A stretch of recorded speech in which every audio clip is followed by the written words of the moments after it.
Chapter 4 Introduction to Political Science. This chapter tells you about what politics is and why studying politics is important. The study of politics is called political science. This is also the name of the subject that this section introduces. Introduction. We are set to study political science. Never heard of this science? Don't worry. This subject is about the study of the activities called politics. You have surely heard about politics. Whenever someone is aspiring for power or position, we spontaneously say that the person is doing politics. Whenever someone is planning with others how to achieve some objective, one reaction is that they are doing politics. Often, we also imply that doing politics is not a very good thing. But can we live without politics? And is politics really a bad thing? I know. When I wanted to be class secretary, some girls in my class said that I was into politics. Do you know, my sister always makes secret plans with my mother. Father says they are doing politics. But I think politics is a big thing and happens out in the society and not inside homes. As we shall see below, politics is a necessary activity. Therefore, a systematic study of that activity is useful. What actually is politics about?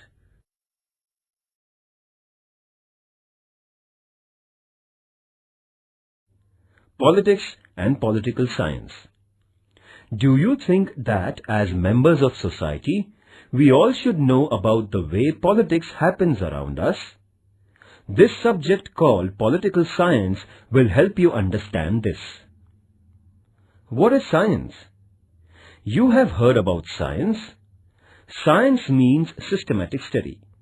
So, physics is a systematic study of the physical materials, and geography is a systematic study of nature and environment, land mass and rivers, and so on. Every area or branch of systematic inquiry is described as a science.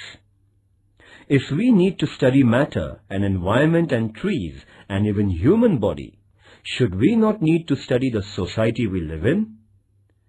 Study of matter and environment, living beings, etc. is called study of physical sciences and life sciences.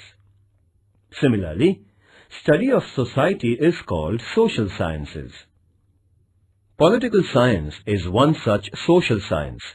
It is about society, but it is about one particular dimension of social life, namely politics.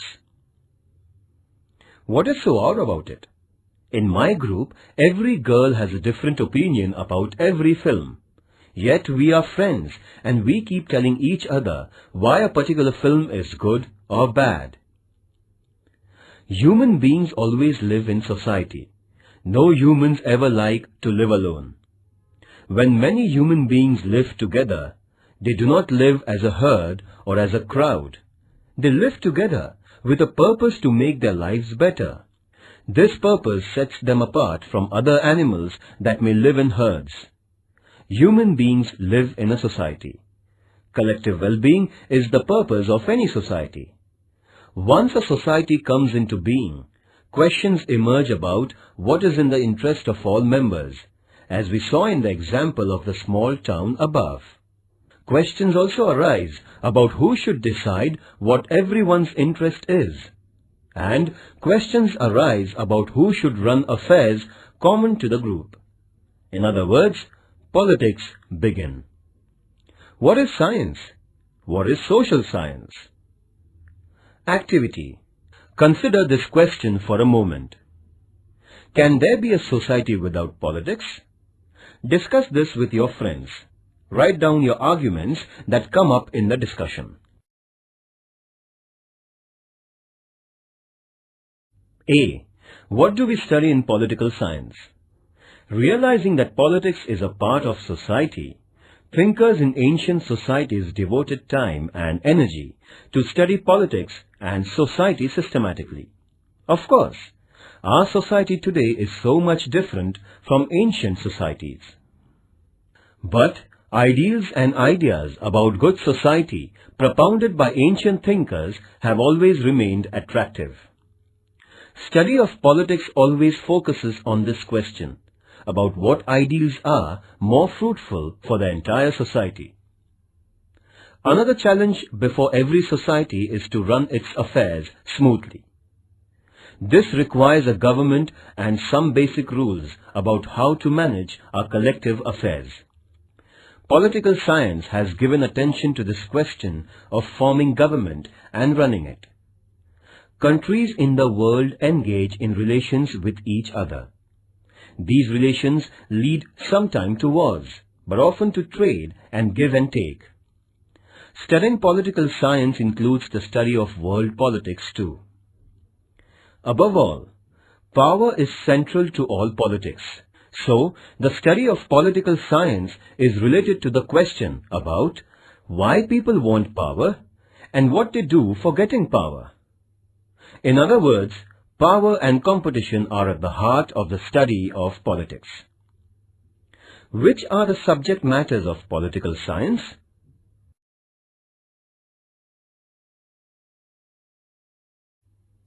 B. Why study politics? You all must be wondering why we need to study political science.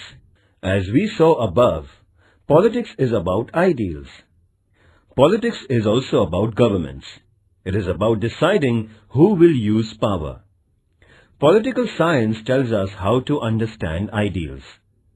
It helps us understand how governments are formed and what do they do. Political science also tells us why power is important and what people do with power.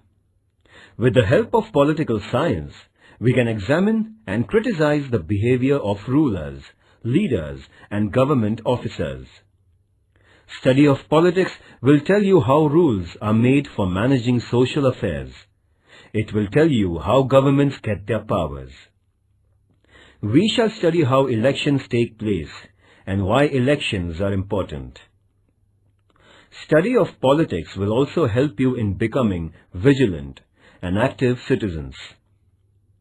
You may have differences with others over what is best for a society. Study of politics will teach you how to deal with such difference. Most importantly, every citizen has the right to keep a watch on how government functions. Study of politics will tell you how to evaluate our government and its policies and how to keep the government under control. Which are the things you study with the help of political science? Activity. Read from newspapers of last 1 month news about agitations that took place either in Maharashtra or elsewhere in the country. Discuss in your class the issues over which those agitations happened.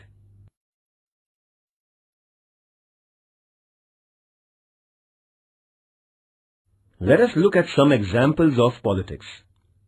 Do you know that every village has a Gram Panchayat? And every town has a municipal council? The Gram Panchayat and the municipal council looks after the maintenance of roads and lights in the locality. Government of India has decided to spend a lot of money on making provisions for schools because everyone must get education. The government wants to take over land from the farmers for some big project. The farmers are opposed to this move. They organize and start an agitation against the policy of the government. When elections are taking place for the Gram Panchayat or the Lok Sabha, candidates and their parties contact the people asking for their votes. This is known as the election campaign. Activity. Find out from each of these examples why they are called politics. Make a list of those who are most likely to be involved in doing things mentioned in these examples. List out the actors involved in these examples. Write down which of the following activities these examples of politics involve. First, deciding policies.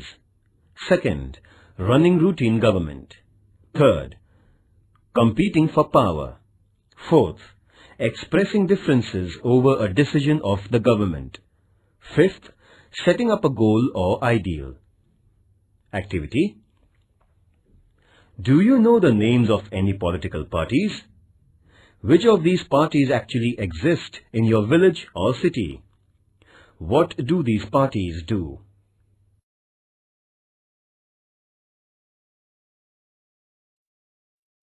Politics as differences. Think of a small town. This town is divided into 3 groups, and outsiders may easily say that there is a lot of groupism in the town. What is the groupism about? One group is wanting to spend some money collected from the residents for constructing a temple. But some others are saying that having a small library for the residents will be much more useful. Disagreeing with both these propositions, some residents are saying that it is much more important to first ensure supply of tap water to the poor locality before we think of a temple or a library. Only if the town had all the resources in the world, it could manage all the 3 things. But they have only limited resources. So they have to decide where to spend the money first. Do you think this groupism is bad? Do you think this groupism can be avoided? This example tells us why and how groups get formed. If we know the reasons behind formation of groups, we shall be able to understand how competition among groups is important. Politics as governing. And here is yet another example. Your school is going to start a small library of storybooks for students and says that day-to-day management of this library must be done by students themselves. It is decided that class 9 students should take up the responsibility. Then, a competition begins among the various divisions of class 9th. In each division, a few boys and girls want to become secretary of the library. Is there anything wrong in wanting to be a secretary of the students' library? If nobody wanted to be the secretary, who will manage the library? In this same manner, we would need people to come forward to manage the common affairs of the society. Whenever a formal association is formed, differences take place in the course of its functioning. Whenever people come together on a regular basis for some common purpose, differences are bound to occur. We might disagree about work plan. There would also be competition for positions to run the affairs of the group. This will lead to discussions. Then there will be some give and take. Differences, competition and give and take help in reaching a better decision and better management. There is nothing to be worried about differences. This is politics. Are they telling us that differences are not bad? Isn't that odd? What is true of groups and associations is also true of societies and nations. Politics is unavoidable. Politics is necessary.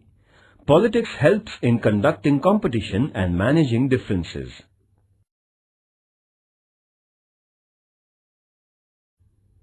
Aristotle. Aristotle was a philosopher who lived, worked, and taught in ancient Greece about 24 centuries ago. Aristotle is famous for his claim that man is a political animal. According to him, forming a society for achieving collective goals is a distinguishing feature of human beings. Gautam Buddha. 25 centuries ago, Buddha propounded equality as the organizing principle for society. He also pointed out that unfulfilled wants lead to dukkha, and good society must aim at overcoming dukkha.